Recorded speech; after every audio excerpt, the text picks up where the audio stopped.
తెలంగాణలోని విద్యా వ్యవస్థ చూస్తున్నాం. మనం తెలంగాణలో హై స్కూల్స్ కనుక పరిశీలిస్తే విద్యార్థులకు ఎక్కడ కూడా వసతులు లేవు. వసతులు లేక విద్యార్థులు చాలా ఇబ్బంది పడుతున్నారు. క్లాస్ రూమ్స్ సరిగా ఉండట్లేవు, టాయిలెట్స్ సరిగా లేవు. ఈరోజు మనం నల్గొండ జిల్లా చిట్యాల మండలం వెల్మినేడు గ్రామంలో ఉన్నటువంటి ఉన్నత పాఠశాలలో మనం ఉన్నాం. ఈరోజు ఈ యొక్క హై స్కూల్లో పిల్లలకు ఉండాల్సిన టాయిలెట్స్ ఏ విధంగా ఉన్నాయో మనం ఒకసారి పరిశీలిద్దాం. మీరు రండి, ఎక్స్క్లూజివ్గా మనం చూద్దాం. ఈరోజు చదువుకునేటటువంటి పిల్లలకు ఏ విధంగా టాయిలెట్స్ ఉన్నాయో నేను ఈరోజు మీకు చూపిస్తాను. చూడండి, ఇది టాయిలెట్స్ యొక్క పరిస్థితి చూడండి. ఎంత దరిద్రంగా ఉందో చూడండి. మొత్తము చెత్త పుట్ట, ఇదంతా ఎంత గలీజ్గా ఉన్నదో. ఇందులో ఎవరైనా వచ్చి పిల్లలు ఏ విధంగా ఉంటారు, ఏ విధంగా టాయిలెట్స్ పోస్తారు, ఎంత గలీజ్గా ఉంది. ఒక వాటర్ లేవు. అదే అసలు ఎట్లా కట్టిరు? మినిమం టాయిలెట్స్ ఉన్నప్పుడు వాటర్ ఉండాలి, వాటర్ లేవు. అక్కడి వరకు 15 ఉన్నప్పటికీ కూడా, కట్టి ఉన్నప్పటికీ కూడా ఇవి నిరుపయోగంగా ఉన్నాయి. అంటే ఎంత దరిద్రమైనటువంటి పరిస్థితి చూడండి. దీంతో పాటు ఇక్కడ చూడండి, ఇవి కూడా మొత్తం పగలగొట్టిరు, ఇవి కూడా పనికి రాకుంటున్నాయి. ఆ తర్వాత మరుగుదొడ్లు, వందలాది మంది విద్యార్థులకు ఉండాల్సినటువంటి మరుగుదొడ్లు చూడండి ఒకసారి. కేవలం ఒకే ఒక మరుగుదొడ్డి అండి. ఇది మరుగుదొడ్డి యొక్క పరిస్థితి ఎంత దరిద్రంగా ఉందో చూడండి. ఇది మరుగుదొడ్డి యొక్క పరిస్థితి.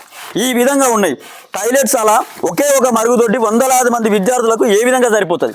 ఒక్కసారి ఇప్పటికైనా సర్కార్ ఆలోచించాలి. ఈ యొక్క విద్యా వ్యవస్థ ఇటువంటి పరిస్థితుల్లో పిల్లలను చదువుకోమంటే వాళ్ళు ఏ విధంగా చదువుకుంటారు? ఇటు చూడండి, మొత్తం పిచ్చి చెట్లు, మొత్తం గలీజు. వంట చేసేటటువంటి ప్రదేశం, అది వంట చేసే ప్రదేశం ఏ విధంగా ఉందో చూడండి, ఎంత గలీజుగా ఉన్నది. ఆ తర్వాత ఇక్కడ డ్రైనేజ్ చూడండి, డ్రైనేజీ కూడా సరిగా లేదు. డ్రైనేజీ సరిగా లేక మొత్తం వంట చేసేటటువంటి పక్క పంట ఈ నీళ్ళన్నీ నిలిచిపోయినాయి ఇట్లా. ఆ తర్వాత క్లాస్ రూమ్స్, అవి ఉపయోగకరంగా ఉండేటటువంటి క్లాస్ రూమ్స్ ఎంత ఘోరంగా ఉన్నాయో చూడండి. మనకి బయట నుంచి చూస్తుంటేనే అవి చాలా దరిద్రంగా ఉన్నాయి. పిల్లలకు క్లాస్ రూమ్స్ గానో లేకపోతే రెస్ట్ రూమ్స్ గానో వాడుకోవచ్చు. అటువంటి క్లాస్ రూమ్స్లలో కూడా ఇది పేరుకు గ్రంథాలయం అని పెట్టారు చూడండి. ఇది మంచి చక్కని రూమ్స్ ఉన్నాయి. గ్రంథాలయం, ఇది పేరుకు మాత్రం గ్రంథాలయం ఉంది. బట్ ఇక్కడ మనం లోపల చూస్తే మొత్తం మొత్తం ఇక్కడ మొత్తం ఒక డస్ట్బిన్ లాగా చెత్త కుప్ప లెక్క చేసి ఈ రూమ్ని. ఎంత దరిద్రంగా ఉంది ఇది, చాలా అంటే చాలా దరిద్రం. పేరేమో గ్రంథాలయము, కానీ ఉన్నది మాత్రం ఈ విధంగా. ఇటువంటి పరిస్థితుల్లో తెలంగాణలో విద్యార్థులను చదువుకోమంటే ఏ విధంగా చదువుకుంటారు? ఒక్కసారి ఆలోచించాలి. ఇప్పటికైనా తరగతి గదులు ఇవన్నీ హై స్కూల్స్లో, ప్రతి ఒక్క హై స్కూల్స్లో ఇదే పరిస్థితి ఉంది. క్లాస్ రూమ్స్ సరిగా లేవు, టాయిలెట్స్ సరిగా లేవు, వంట రూమ్స్ సరిగా లేవు. ఆ తర్వాత పిల్లలకు ఉండాల్సినటువంటి ఫెసిలిటీస్ లేవు. ఇంతే కాకుండా చాలా హై స్కూల్స్లలో కేవలం గ్రౌండ్ ఉపయోగపడుతుంది అనుకుంటే కొంతమంది ఉన్నటువంటి వాళ్ళు, కొంతమంది ఎవరైతే ఉన్నారో ఎట్లా అంటే కనీసం నీట్నెస్ లేకుండా ఈ స్కూల్ అన్నప్పుడు స్కూల్లో తాగొద్దు, వీడికి వచ్చి తాగుతారు. ఇదే కాకుండా గలీజ్గా అండి, ఎవరన్నా వాష్రూమ్స్ పోతారా? ఈ వాష్రూమ్స్ పోతున్నారు. ఎంత దరిద్రంగా ఉందంటే ఒకసారి మనం గమనిస్తే ఇటువంటి పచ్చని చెట్లతోటి ఇంత మంచి విశాలమైన వాతావరణం పిల్లలు ఆడుకోవడానికి సెలవులు అప్పుడు ఉపయోగపడుతుంది. కానీ ఇక్కడ ఎంత దరిద్రంగా ఉందో ఒక్కసారి మీకు చూపిస్తాం. ఇంకో ఇక్కడనేమో తాగే నీళ్ళు అండి, తాగే నీళ్ళు చూడండి. ఇది ఎంత నీట్నెస్గా ఉంది. అసలు ఇది నీట్గా ఉందా? ఇది నీట్గా లేదు. చూసిరా, ఇది పరిస్థితి. ఇదే కాకుండా ఎంత దరిద్రం అంటే, అది చూపించకు, ఎంత దరిద్రం అంటే ఇక్కడ క్లాస్ రూమ్స్ దగ్గర వాష్రూమ్ పోయిరండి. వాష్రూమ్ ఎంత దరిద్రం ఇది, చాలా అంటే చాలా ఘోరమైన పరిస్థితి. దీంతో పాటు ఇక్కడ టీచర్లకు టాయిలెట్స్ అవి కూడా ఏ విధంగా ఉన్నాయో మనం పరిశీలిద్దాము. ఒకసారి రండి. ఇంత దరిద్రమా? హై స్కూల్ వ్యవస్థ ఇంత నిర్వీర్యం అయిపోయిందా? పిల్లలు ఏముండాలి? పిల్లలు ఏమైపోవాలి పరిస్థితి? ఇది టీచర్లకు అని చెప్పి ఆ తర్వాత బాత్రూమ్స్ ఓన్లీ బాయ్స్ టాయిలెట్స్ అని రాశాడు. కానీ ఇది నాకు తెలిసిన సమాచారం ఏంటంటే, ఇక్కడ చదువుతున్నటువంటి వాళ్ళు నాకు చెప్పింది ఏంటంటే, ఇది పేరుకు బాయ్స్ అని రాశారు సార్, కానీ ఇవి బాయ్స్ కాదు, ఇందులో టీచర్స్ వస్తున్నారు సార్. టీచర్లు వచ్చినా కూడా ఇంత దరిద్రమైన దాంట్లో ఏ విధంగా వస్తున్నారు, అసలు ఎట్లా ఉంటున్నారు? ఒకసారి ఇది కూడా మనం పరిశీలించి చూద్దాం.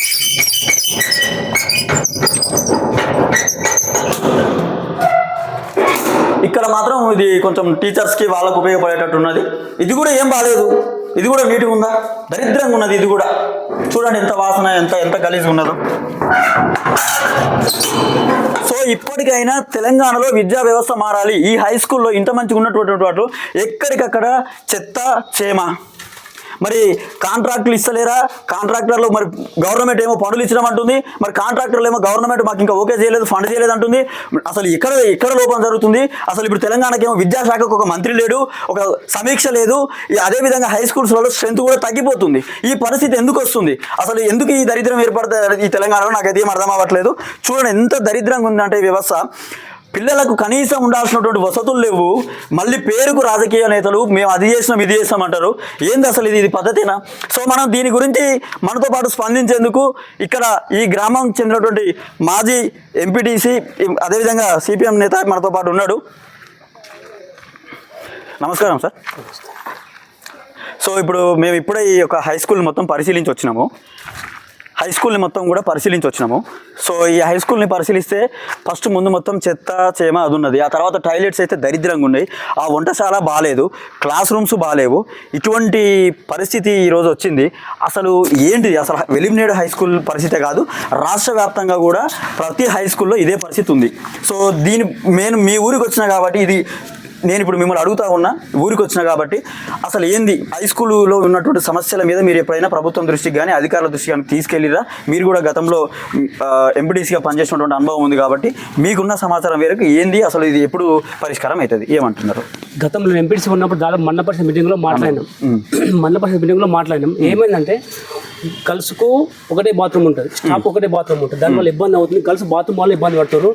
బాయ్స్ 150 మంది ఉంటారు, వాళ్ళకు కూడా బాత్రూమ్ ఒకటే ఉంది. మీటింగ్ లో కూడా చర్చకు వచ్చింది, గర్ల్స్ కు ఒకటే బాత్రూమ్ ఉంది, స్టాఫ్ ఒకటే బాత్రూమ్, ఇద్దరు కలిసి ఒకటే బాత్రూమ్. దానివల్ల స్టాఫ్ పోయినప్పుడు గర్ల్స్ పోయినప్పుడు స్టాఫ్ పోరు. దాంతో పాటు 150 మంది బాయ్స్ ఉంటారు, వాళ్ళకి ఒకటే బాత్రూమ్ ఉంది. దానికి అది వినియోగం లేదు. ఇదే విషయం మీటింగ్ పలుసార్లు చర్చించిన తర్వాత రాష్ట్ర గవర్నమెంట్ బడ్జెట్ కేటాయిస్తున్నారు, కానీ దాని వినియోగం తీసుకొని రాలేదు. ఇప్పుడున్న గవర్నమెంట్ పాలకవర్గం ఉన్న గవర్నమెంట్ కూడా ఏం చేస్తుందంటే మన ప్రోగ్రామ్ కింద ఏం చేస్తే బడ్జెట్ కేటాయించింది, దానికి ఇప్పుడు కూడా వినియోగం తీసుకోవడం లేదు. అసలు దాని కాంట్రాక్ట్లు వచ్చినాయి, ఏమైనా మరి కాంట్రాక్ట్ వచ్చినా కూడా వినియోగిస్తలేదు. దాన్ని అంటే కాంట్రాక్ట్లు తీసుకున్నా కూడా పనులు చేయట్లేదు, కాంట్రాక్టర్ నామకాస్ చేసి వదిలిపెట్టి వెళ్ళిపోతుంది. దానివల్ల ఏం చేసినట్టు కూడా కనిపిస్తలేదు కదండి. సాబ్ చేసి వెళ్ళిపోయారు అంత, ఇంతవరకు ఓపెన్ చేయలేదు. సాబ్ చేసిన కనీసం నీట్ గా కూడా లేదు కదా. సాబ్ చేసిపోయి కొత్త కన్స్ట్రక్షన్ చేస్తా అని చెప్పి దానికి ఓపెన్ చేయలేదు. కొత్త కన్స్ట్రక్షన్ స్టార్ట్ చేస్తా అని చెప్పారు, కొత్త కన్స్ట్రక్షన్ ఇంతవరకు స్టార్ట్ చేయలేదు. దానివల్ల ఏమవుతుందంటే దాదాపు కూడా స్టాఫ్ కానీ పిల్లలకు కానీ ఇబ్బంది అవుతుంది. దాంతోపాటు గ్రంథాలయం ఇప్పుడు దాదాపు 10 ఏళ్ళు అవుతుంది గ్రంథాలయం కట్టించి, దాని వినియోగం లేదు. దాంతోపాటు పిల్లల కోసం తినడం కోసం మధ్యాహ్న భోజన పథకం తినడం కోసం డైనింగ్ హాల్ కట్టించారు, అది కూడా వినియోగం వినియోగించుకోవడం లేదు. దాంతో పాటు ప్రధాన సమస్య ఏంటంటే హై స్కూల్ కు నైట్ వాచ్మెన్ లేడు, స్వీపర్ లేడు, అటెండర్ లేదు. దానివల్ల ఏమవుతుందంటే నైట్ పూట వచ్చే కార్యక్రమాలు జరుగుతూనే ఉన్నాయి. డే పూట ఎవరు ఇష్టం ఉన్నట్టు ఆడుకుంటారు స్కూల్. దానివల్ల ఏమవుతుందంటే నైట్ వాచ్మెన్ లేడు, స్వీపర్ లేకపోవడం వల్ల ఇబ్బంది అవుతుంది. గవర్నమెంట్ ఏం చేస్తుంది, ఎప్పుడు వచ్చినా పేపర్ షీట్ మాత్రం వస్తుంది, ప్రతి స్కూల్ కింద బడ్జెట్ కేటాయిస్తున్నాం అని చెప్పి, కానీ ఆ బడ్జెట్ మాత్రం రిలీజ్ కావడం లేదు. దానివల్ల నా ఉద్దేశం ఏంటంటే కంపల్సరీ కేవలం ఒక వెల్మేడే కాదు, మొత్తం రాష్ట్రం మొత్తం మీద నైట్ వాచ్మెన్ లేని స్కూళ్ళకి కానీ స్వీపర్ లేని స్కూల్ ఎక్కడ నైట్ వాచ్మెన్ లేరు స్కూల్లో కేటాయిన ఉద్దేశం అనమాట. కేవలం ఒక వెల్మేడ్ సమస్య కాదు, రాష్ట్రం మొత్తం ఇదే సమస్య ఉంది. ఏ స్కూల్లో కూడా సరిగ్గా బాత్రూమ్స్ లేవు, స్వీపర్ లేడు, నైట్ వాచ్మెన్ లేవు. దీనివల్ల ఏమంటే అస్తవ్యస్తంగా తయారవుతా ఉంది. పేరుకు మాత్రమే నెంబర్ వన్, కానీ లాస్ట్ కోసం మాత్రం 0 కార్డు. ఇప్పుడు ఇటువంటి పరిస్థితి ఉంటే పాపం పిల్లలు కూడా స్ట్రెంత్ కూడా తగ్గిపోతుంది. దానివల్ల ఏమవుతుందంటే అందరూ ప్రైవేట్ స్కూల్కి వెళ్ళిపోతారు, గవర్నమెంట్ స్కూల్కి ఒకటి రావట్లేదు. ఇదివరకేమో 350 స్ట్రెంత్ ఉంది, ఇప్పుడు 250 కార్డుకి వచ్చింది. అంటే ఇయర్ తగ్గుతా ఉంటే స్ట్రెంత్ తగ్గిపోతా ఉంది. దానివల్ల ఇబ్బంది అవుతుంది. అంటే మాత్రం లక్షల జీతాలు వస్తున్నాయి, దానివల్ల ఇబ్బంది అవుతుంది. అంటే నీట్నెస్ లేకపోవడం ఇబ్బంది అవుతుంది. సో ఇది చూస్తున్నారు కదా, స్థానిక మాజీ ప్రతినిధి కూడా మనకు క్లియర్గా చెప్తా ఉన్నాడు. తెలంగాణనే మొత్తం ఒక వెల్మినేడ్ సమస్య కాదు, ఇది తెలంగాణ వ్యాప్తంగా కూడా ఈ సమస్య ఉన్నది. ప్రతి హై స్కూల్కి కూడా ఒక స్వీపర్ను పెట్టాలి, ఒక వాచ్మెన్ను పెట్టాలి, ఆ తర్వాత దీని పర్యవేక్షణ ఉండాలి.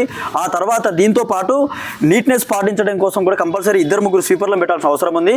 స్కూళ్ళలో అసాంఘిక కార్యక్రమాలు జరుగుతూ ఉన్నాయి, రాత్రిపూట వచ్చి తాగుతూ ఉన్నారు. ఎల్లాగా కూడా మీకు వీడియోలో నేను చూపిస్తాను. ఎంత దరిద్రం అంటే వాడు అసలు మనిషి దున్నపోతా ఏమనాలో నాకు అర్థమవుతుంది. బరాబర్ అంటాం, బాజప్తా అంటాం, ఎందుకంటే ఇప్పుడు ఆల్సిన పరిస్థితి కూడా ఉంది. ఒక పిల్లలు చదువుకునేటువంటి తరగతి గది ముందు వాష్రూమ్ పోతారా అండి?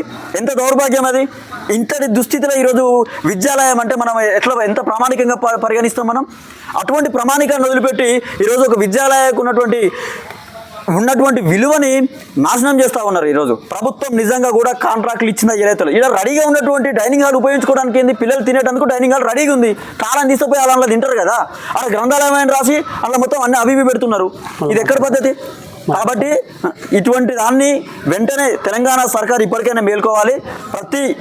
ప్రతి రాష్ట్రంలో ఇది మన తెలంగాణ సమస్యగా నాకు తెలిసి అన్ని దేశవ్యాప్తంగా కూడా ఉంది. బట్ ఫస్ట్ మనం ఇక్కడ తెలంగాణ సమస్యను చూస్తే ఇప్పటికైనా వెంటనే విద్యాశాఖ మంత్రిని పెట్టి రివ్యూలు ఏర్పాటు చేసి ప్రతి పాఠశాలకు కూడా కాపాడాల్సిన బాధ్యత ఉంది. Thank you.